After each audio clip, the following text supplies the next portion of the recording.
بسم اللہ الرحمن الرحیم۔ السلام علیکم ورحمۃ اللہ وبرکاتہ۔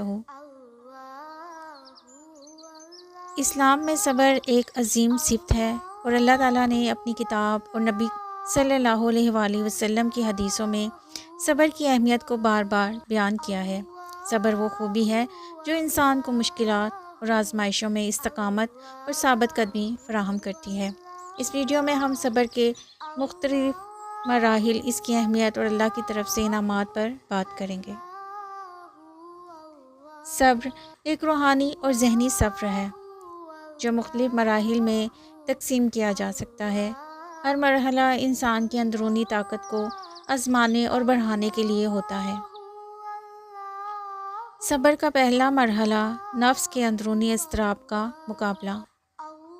جب انسان کسی مصیبت یا مشکل میں ہوتا ہے تو اس کا دل اور دماغ اضطراب، غصہ اور پریشانی کا شکار ہو جاتے ہیں۔ یہ وہ وقت ہوتا ہے جب انسان کو اپنی فکر اور جذبات پر قابو پانے کی ضرورت ہوتی ہے۔ یہاں صبر کا پہلا امتحان آتا ہے۔ اللہ تعالیٰ نے قرآن میں فرمایا، اور صبر کرو، بے شک اللہ صبر کرنے والوں کے ساتھ ہے۔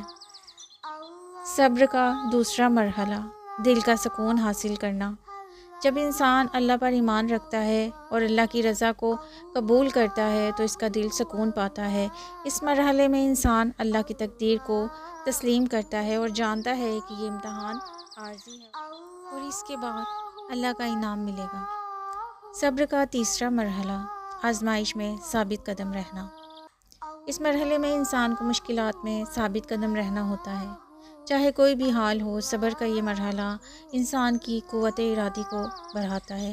اللہ تعالیٰ نے فرمایا ہے، بے شک صبر کرنے والوں کو ان کا اجر بے حساب دیا جائے گا۔ صبر کا چوتھا مرحلہ اللہ کے انعامات کی امید۔ اس مرحلے میں انسان کے دل میں اللہ کی رضا کی امید اور اس کے انعام کا یقین ہوتا ہے۔ اسے یقین ہوتا ہے کہ اللہ اس کے صبر کو ضائع نہیں کرے گا۔ اس مرحلے پر انسان کو اللہ کی رحمت کا یقین ہوتا ہے اور وہ ہر تکلیف کو اللہ کے انعامات کے ایک راستے کے طور پر دیکھتا ہے۔ اللہ کا انعام صبر کرنے والوں کے لیے۔ اللہ تعالیٰ نے صبر کرنے والوں کے لیے بے شمار انعامات وعدہ کیے ہیں۔ ان میں سے چند اہم انعامات یہ ہیں۔ اللہ کی قربت۔ اللہ نے فرمایا ہے، جو اللہ کے راستے میں قتل کیے گئے انہیں مردہ نہ سمجھو، وہ زندہ ہیں، اور تم نہیں جانتے اللہ صبر کرنے والوں کو اپنی قربت دیتا ہے اور ان کی روحانیت میں اضافہ